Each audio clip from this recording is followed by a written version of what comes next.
Hello everyone, welcome back to my channel. Hi, I am Sunny and I am a software engineer. आज इस video में हम एक और लीड कोड डेली चैलेंज से प्रॉब्लम सॉल्व करने वाले हैं। प्रॉब्लम का नाम है नंबर ऑफ क्लोज्ड आइलैंड्स।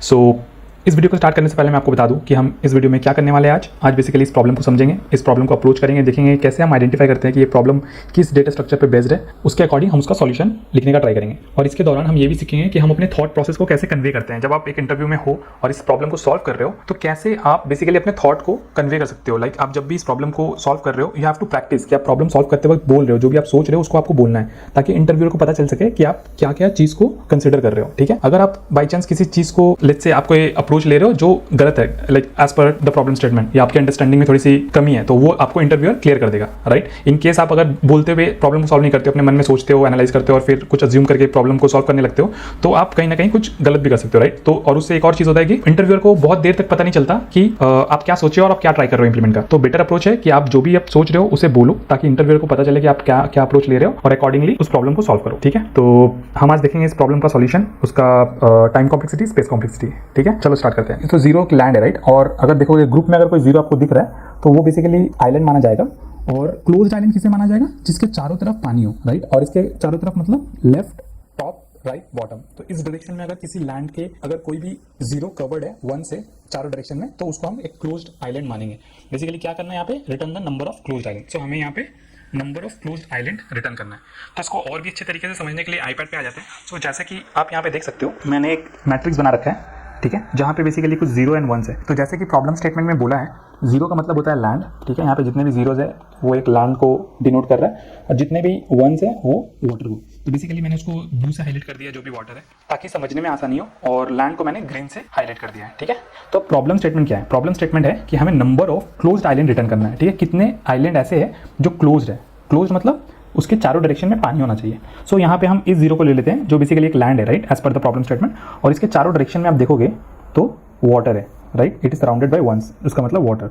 तो इसे हम एक क्लोज्ड आइलैंड मान सकते हैं। राइट, हमें बेसिकली कोई भी डायगोनल नहीं देखना है, क्योंकि as per the problem statement हमें बेसिकली चार डायरेक्शन में देखना है, टॉप, डाउन, लेफ्ट, राइट।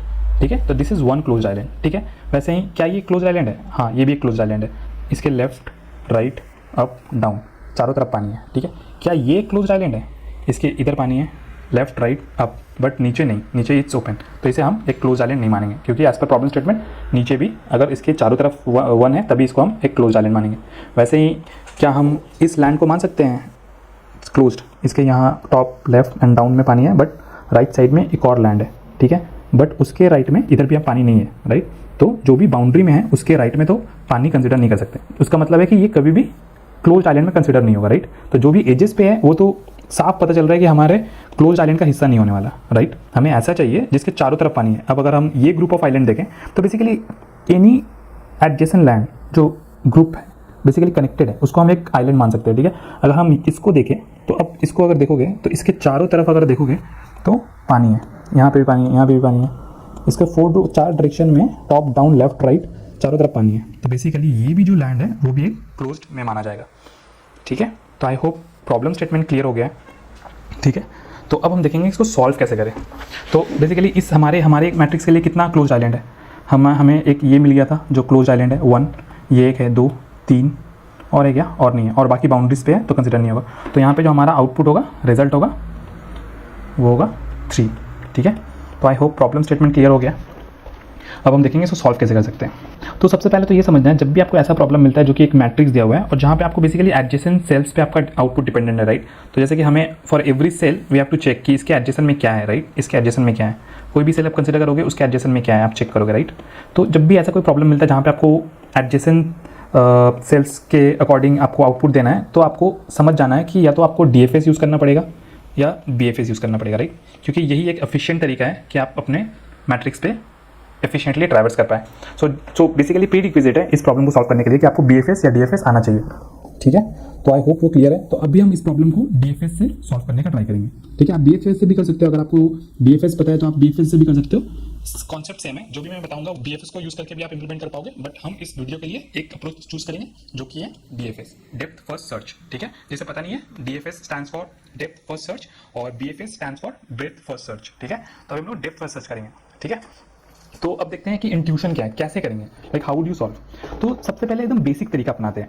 सबसे पहले instead of finding the number of closed island, हमें अगर नंबर ऑफ आइलैंड फाइंड करना बोलता है, क्लोज नहीं, नंबर ऑफ आइलैंड, तो क्या करते हैं, मतलब नंबर ऑफ आइलैंड क्या होगा, आपका जो भी ग्रुप है, कनेक्टेड ग्रुप ऑफ लैंड, एक आइलैंड हो गया, राइट, जो भी कनेक्टेड ग्रुप ऑफ लैंड है, ये, तो ये कितना हो गया, 3 3 6, तो नंबर ऑफ आइलैंड 6 है यहाँ पे, but number of close island 3 है। क्लोज आइलैंड पाएंगे, पहले हमें पता होना चाहिए कि हमें नंबर ऑफ आइलैंड, तो आप लीड कोड में एक और प्रॉब्लम आता है जहाँ पे आपसे पूछता है कि नंबर ऑफ आइलैंड बताओ, given a matrix find us a number of island, तो वहाँ पे 0 बेसिकली यहाँ पे लैंड रिप्रेजेंट कर रहा है, 1 बेसिकली वाटर रिप्रेजेंट कर रहा है, तो हमें अगर बोलेगा नंबर ऑफ लैंड दो तो क्या करेंगे, उसी सॉल्यूशन को अगर थोड़ा मॉडिफाई करेंगे तो हम लोग नंबर ऑफ क्लोज आइलैंड में निकाल सकते हैं। तो सबसे पहले हम लोग समझते हैं कि नंबर ऑफ आइलैंड कैसे सर्च करेंगे, सिंपल है, राइट, आपको क्या करना है, आपको ग्रुप ऑफ लैंड को फाइंड करना है, राइट, तो सिंपल है, बेसिकली हर एक लैंड के लिए आपको देखना है कि उसके एडजेसेंट में लैंड है क्या, वो सारे को कंसीडर करना है फॉर वन आइलैंड, वो वन आइलैंड होगा, वैसे ही सारे को कंसीडर किए, 2 हो गया, 3 4 5 और ये 6, तो बेसिकली जो भी लैंड आप कंसीडर कर रहे हो उसके साथ जो भी एडजेसेंट लैंड है, बेसिकली ग्रुप ऑफ लैंड, उसको कंसीडर करना है एज वन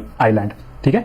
सो हम डीएफएस में क्या करते हैं, सबसे पहले we start with a source cell, तो हमारे लिए लेट्स से हम इसके फर्स्ट सेल से स्टार्ट करेंगे, फर्स्ट में हमें लैंड मिल गया, हमें basically we care about land only, अगर कोई कहीं पे वाटर मिलता है तो हम उसको इग्नोर करेंगे, क्योंकि हमें बेसिकली एक ग्रुप ऑफ लैंड चाहिए जिसे हम आइलैंड बोल पाएं। तो हम यहाँ से स्टार्ट करेंगे, हमारा सबसे पहला एलिमेंट क्या है, 0, जो कि लैंड है, तो हम इसको एक वैलिड सोर्स बोल सकते हैं। अब इसके ऊपर डीएफएस रन करेंगे, डीएफएस क्या करता है, एडजेसेंट में जाता है, अगर एडजेसेंट भी लैंड है तो हम उसको विजिटेड मार्क कर देंगे, फिर इसके नेक्स्ट एडजेसेंट क्या है, एडजेसेंट ये है, इस पे गए विजिटेड मार्क कर दिए, इस पे गए विजिटेड मार्क कर दिए, और कोई एडजेसेंट है क्या जो कि लैंड है, इसके यहाँ पे एडजेसेंट नहीं, ये लैंड नहीं है, ये लैंड नहीं है, ये लैंड नहीं है, तो जो भी एडजेसेंट हैं उसके लिए हमने उनको विजिटेड मार्क कर दिया। तो फर्स्ट इटरेशन के बाद क्या होगा, फर्स्ट इटरेशन के बाद ये नोड ये सारे नोड विजिटेड है, तो नेक्स्ट टाइम हम इसको ट्रैवर्स नहीं करेंगे, वी विल अवॉइड, ठीक है। तो नेक्स्ट इटरेशन में कहाँ जाएगा, तो फर्स्ट हमने यहाँ से स्टार्ट किया था, हमने ये सारे नोड विजिट कर लिए, नेक्स्ट कौन सा सेल आएगा, नेक्स्ट ये है, अगर आप m cross n matrix traverse करते हो तो आप 1 2 3 ऐसे करके हर एक सेल के लिए ट्रैवर्स करोगे, राइट। तो अभी हमारा जो भी विजिटेड नोड रहेगा उसको ट्रैवर्स नहीं करेंगे, और जो भी वाटर नोड रहेगा उसको ट्रैवर्स नहीं करेंगे। मैं नोड इसलिए बोल रहा हूँ, बेसिकली ये ग्राफ बेस्ड प्रॉब्लम भी बोल सकते हो, क्योंकि graph can be represented as a adjacency matrix, right, तो उसके अकॉर्डिंग इसलिए मैं बार बार नोट बोल रहा हूँ, बट आप समझ गए, राइट, आपको अगर बेसिक बीएफएस डीएफएस पता है, ग्राफ पता है, तो आपको ये टर्मिनोलॉजीज भी पता होगा। तो अब हम नेक्स्ट एलिमेंट में गए, वो ऑलरेडी विजिटेड है, इसको कुछ नहीं करना है, नेक्स्ट 1 है, इग्नोर करेंगे, वाटर है, ये भी वाटर है, ये भी वाटर है, नेक्स्ट हम इसको पकड़ेंगे, राइट, ये हमारा लैंड है, इससे हम इसके एडजस्ट, इस पर आप डेप्थ फर्स्ट सर्च करेंगे तो क्या होगा, डीएफएस चलाएंगे तो ये नेक्स्ट एडजेसेंट में जाएगा, इसको वी मार्क करेगा, विजिटेड मार्क करेगा, next adjacent visited, next adjacent visited, next adjacent visited, next adjacent visited, तो ये सारे विजिटेड मार्क कर दिया। इसका और कोई एडजेसेंट है क्या, अब जो भी एडजेसेंट आप देखोगे वो सारे वाटर है, तो इसको इग्नोर करेंगे। तो अब हमारे पास एक और पॉइंट आ गया जहाँ पे हमने ये ग्रुप ऑफ आइलैंड को विजिटेड मार्क कर दिया, ठीक है।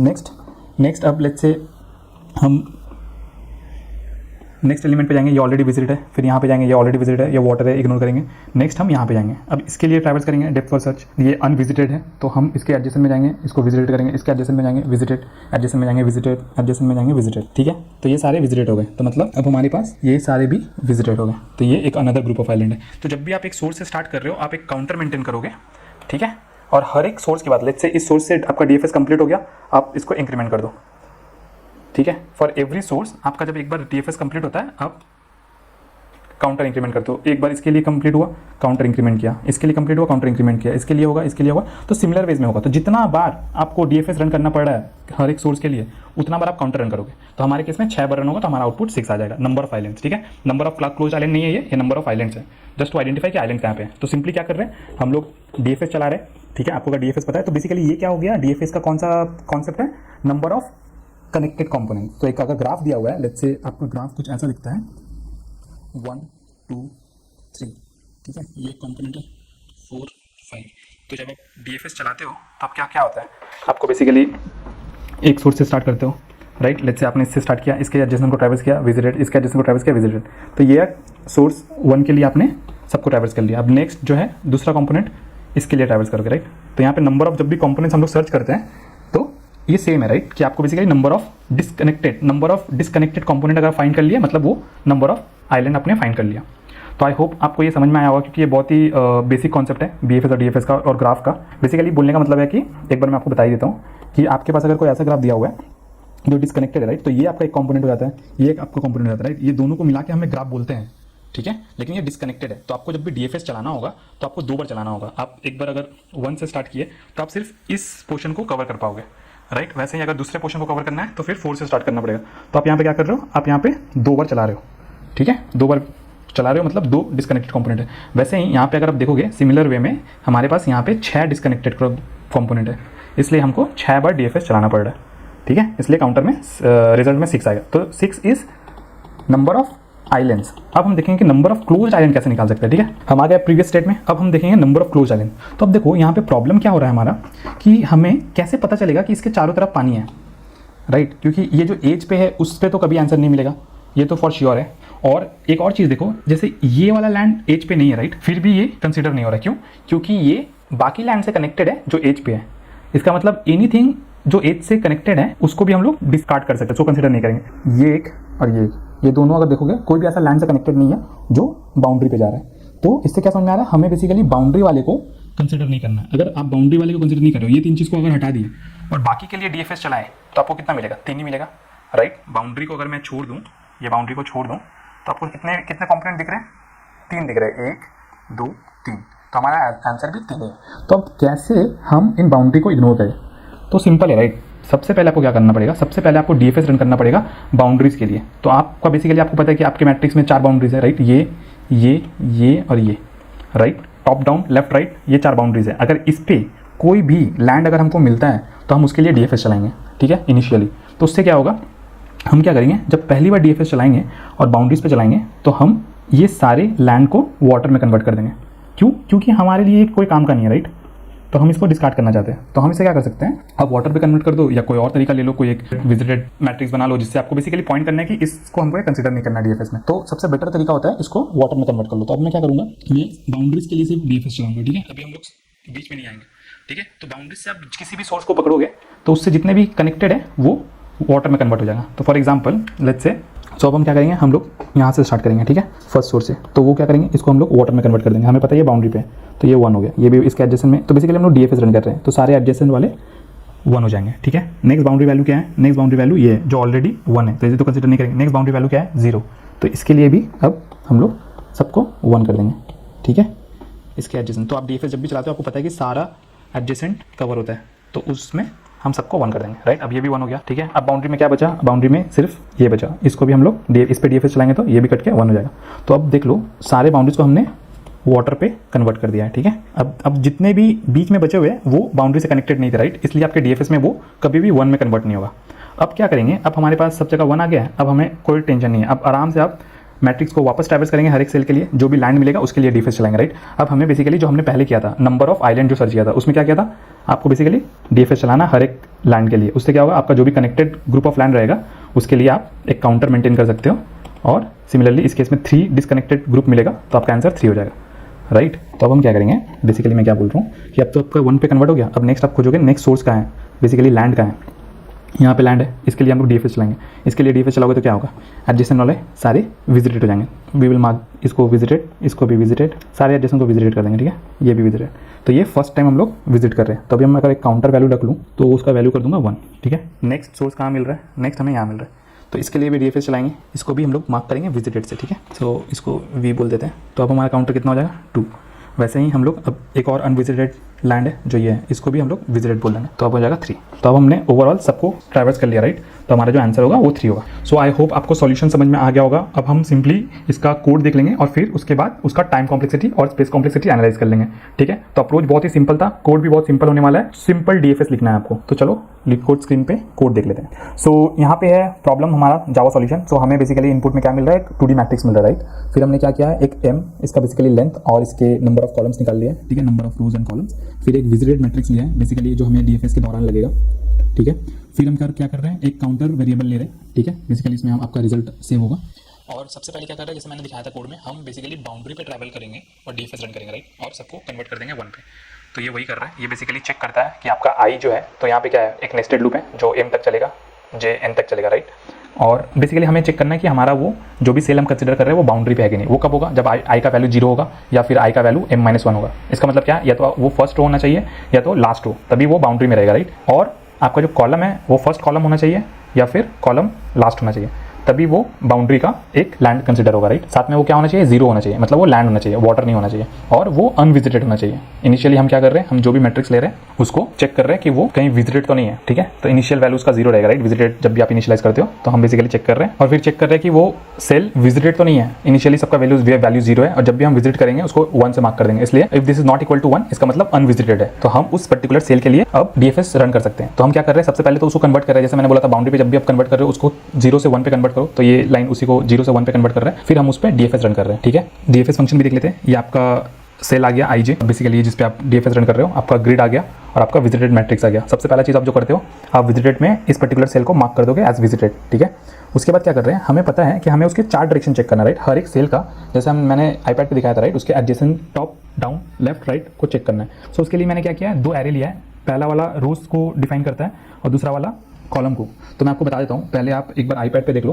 तो मैं क्या बोल रहा हूँ कि जब भी आपको एक सेल के चारों तरफ जाना है, लेफ्ट राइट टॉप डाउन आपको चेक करना है, तो आप कैसे करोगे। आप बेसिकली एक मैट्रिक्स में हो, तो अगर आप ऊपर जाओगे तो आप -1 करोगे रो को, नीचे जाओगे तो रो को +1 करोगे, राइट पे जाओगे तो +1 करोगे कॉलम को, लेफ्ट को जाओगे तो -1 करोगे कॉलम को, राइट। मुझे पता है कि जब भी मैं ऊपर जा रहा हूँ तो सिर्फ रो चेंज हो रहा है, राइट, कॉलम चेंज नहीं हो रहा है, कॉलम सेम रह रहा है। तो यहाँ पे क्या होगा, आपका जो भी लेट्स से सो सपोज ये 2,2 था, ठीक है। आपको अगर एडजेसेंट टॉप देखना है तो आपका क्या वैल्यू होगा, आपका रो एक कमेगा, -1 होगा रो वैल्यू पे, 2 ये सेम रहेगा, राइट, कॉलम वैल्यू। वैसे ही आपको अगर डाउन देखना है तो रो इंक्रीज होगा और कॉलम सेम रहेगा। तो हम क्या कर रहे हैं, हम यहाँ पे सेम कर रहे हैं, -1 कर रहे हैं किस पे, रो वैल्यू पे, और यहाँ पे +1 कर रहे हैं रो वैल्यू पे, राइट। इसलिए वो 2 से, और ये जो आपका कॉलम है वो सेम रहेगा, ठीक है। वैसे ही अगर आप यहाँ पे जाते हो राइट की तरफ तो आपका रो सेम रहेगा, रो चेंज नहीं होगा, कॉलम चेंज होगा, कॉलम इंक्रीमेंट होगा, इसलिए +1। वैसे अगर लेफ्ट जाओगे तो कॉलम माइनस होगा और रो सेम रहेगा, तो ये हो जाएगा 1, ठीक है। तो यहाँ पे -1 हो रहा है। तो आई होप आपको समझ में आ गया होगा। तो यहाँ पे क्या किया मैंने, आर को लिया है -1 1 0 0, राइट। तो इसके ये 4 डायरेक्शन को इंडिकेट करता है। वैसे ही कॉरेस्पॉन्डिंग कॉलम क्या होगा, 1 के साथ कॉलम चेंज नहीं होता है, इसलिए 0 0, मतलब यहाँ पे कॉलम चेंज हो रहा है, रो रिमेन सेम, तो इसलिए 0 और कॉलम का वैल्यू 1। यहाँ पे भी रो सेम रह रहा है और कॉलम चेंज हो रहा है, मतलब लेफ्ट की तरफ जा रहा है, इसलिए -1। तो ये आपका कॉरेस्पॉन्डिंग एडजेसेंट। तो ये 2 एरे आप मेंटेन करोगे तो आपको एक लूप में आप उसके सारे एडजेसेंट को चेक कर सकते हो। तो मैं क्या कर रहा हूँ, 0 से 4 मतलब 4 बार इसको रन कर रहा हूँ। बेसिकली इस 4 एलिमेंट को कंसिडर करना होगा, राइट, आपको। और आप क्या कर रहे हो कि डेल्टा रो और डेल्टा कॉलम बना रहे हो, मतलब आप जहाँ पे खड़े हो वहाँ से उसके top value, bottom value, left value और राइट वैल्यू क्या होगा रो और कॉलम का। तो ये बेसिकली वो देगा आपको, ठीक है। और उसके बाद क्या चेक कर रहे हैं, एक बार आपको डेल्टा रो डेल्टा कॉलम मिल गया, मतलब आपको एडजेसेंट सेल मिल गया, तो एडजेसेंट सेल क्या होना चाहिए, आपको बेसिकली ये एज केसेस चेक करना पड़ेगा। Row has to be greater than equal to 0, क्योंकि आप -1 वगैरह कर रहे हो, राइट। ये हो सकता है कि आपको बेसिकली बाउंड्री कंडीशन वो मैट्रिक्स से बाहर चला जाए, राइट। आपका m क्रॉस n का मैट्रिक्स दिया होगा, तो ऐसा नहीं होना चाहिए कि जो रो का वैल्यू 0 से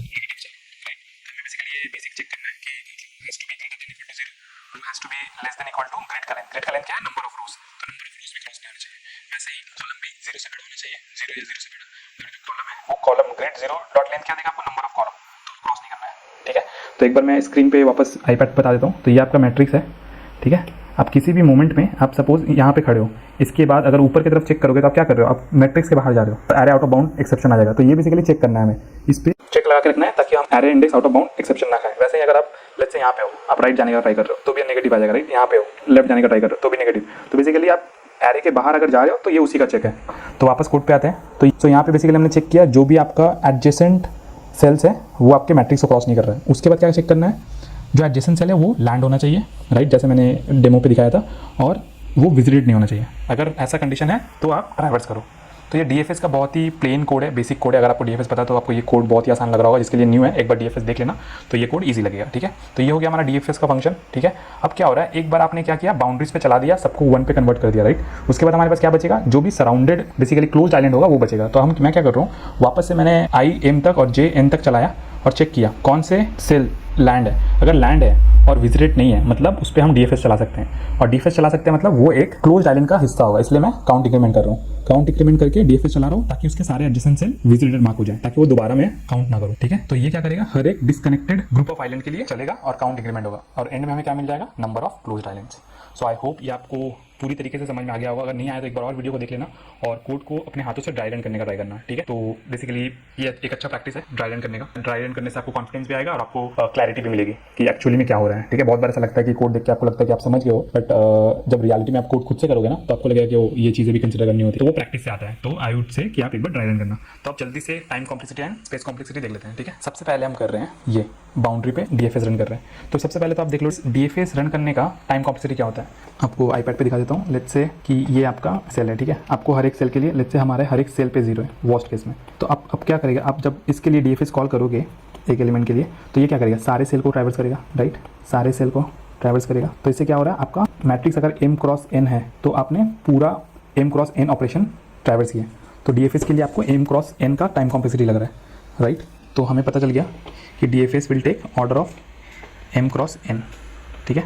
तो ये हो गया हमारा यूजुअल डीएफएस का टाइम कॉम्प्लेक्सिटी। बट हम अपना डीएफएस एक बार चेक करते हैं। अब हम देखो, हम जब भी डीएफएस रन कर रहे हैं एक सेल के लिए, स्क्रीन पे अगर मैं दिखाऊं आपको, तो हम 4 डायरेक्शन के लिए चेक करेंगे, राइट। मतलब हर एक सेल के लिए आपका ये जो फॉर लूप है वो 4 बार चलेगा। दैट मीन्स हमारे केस में हमारा जो टाइम कॉम्प्लेक्सिटी हो रहा है वो हो रहा है m क्रॉस n क्रॉस 4। तो हम क्या बोल सकते हैं, this will run for 4 times, ठीक है। तो अगर इसको मैं सही से लिखूँ, ये आपका कुछ ऐसा दिखेगा, ठीक है। आपका टाइम कॉम्प्लेक्सिटी क्या हो रहा है यहाँ पे, order of cross m cross n, ठीक है। तो ये हो गया आपका टाइम कॉम्प्लेक्सिटी। अब देखते हैं स्पेस क्या लग रहा है। तो आपको अगर स्क्रीन में मैं दिखाऊं, सबसे पहले तो हम m क्रॉस n का एक विजिटेड मैट्रिक्स रख रहे हैं, राइट। तो ये हो गया हमारा स्पेस, ठीक है। ये एक स्पेस हो गया। तो हमारा स्पेस कॉम्प्लेक्सिटी में अगर दिखा दूँ आपको आईपैड पे, order of m cross n, ये हम विजिटेड मैट्रिक्स ले रहे हैं उसका, ठीक है। सो नेक्स्ट क्या है, जब आप डीएफएस कर रहे हो ये एक रिकर्सिव मेथड है, राइट। तो ये एक टैग स्पेस लेगा, राइट। तो फॉर एग्जांपल आप जब भी लेट्स से आईपैड पे अगर मैं आपको ये मैट्रिक्स वापस से दिखाऊं, तो इसमें क्या कर रहे हो, एक सेल के लिए आप डीएफएस कॉल करोगे और वर्स्ट केस में क्या होगा कि लेट्स से सारे एडजेसेंट वैलिड है तो आप सारे के लिए कॉल करोगे, राइट। तो इसमें भी आपने जो मैक्सिमम रिकर्सिव डेप्थ होगा वो m क्रॉस n होगा। तो आपका ये भी order of m cross n, ठीक है। तो 2, तो हमें पता चल गया हमारा टाइम कॉम्प्लेक्सिटी क्या है, order of m cross n। Space complexity भी order of m cross n। तो आई होप आपको समझ आ गया होगा स्पेस कॉम्प्लेक्सिटी, कोड एंड जो भी अप्रोच लिया हमने। So that's all for this video. I hope आप आज नया कुछ सीखे होंगे। अगर आपको ये वीडियो पसंद आ रहा है और बाकी के वीडियोस अगर आपने नहीं देखे हैं तो आप उसको भी देख लो, आपको हेल्प हो जाएगा। और हाँ, और एक चीज़, आप प्लीज़ इस वीडियो को शेयर और लाइक ज़रूर करना, क्योंकि तभी ये वीडियो बहुत लोगों तक पहुँचेगा, क्योंकि यूट्यूब का algorithm works like that. So that's all, thank you for watching. मिलते हैं किसी और वीडियो में।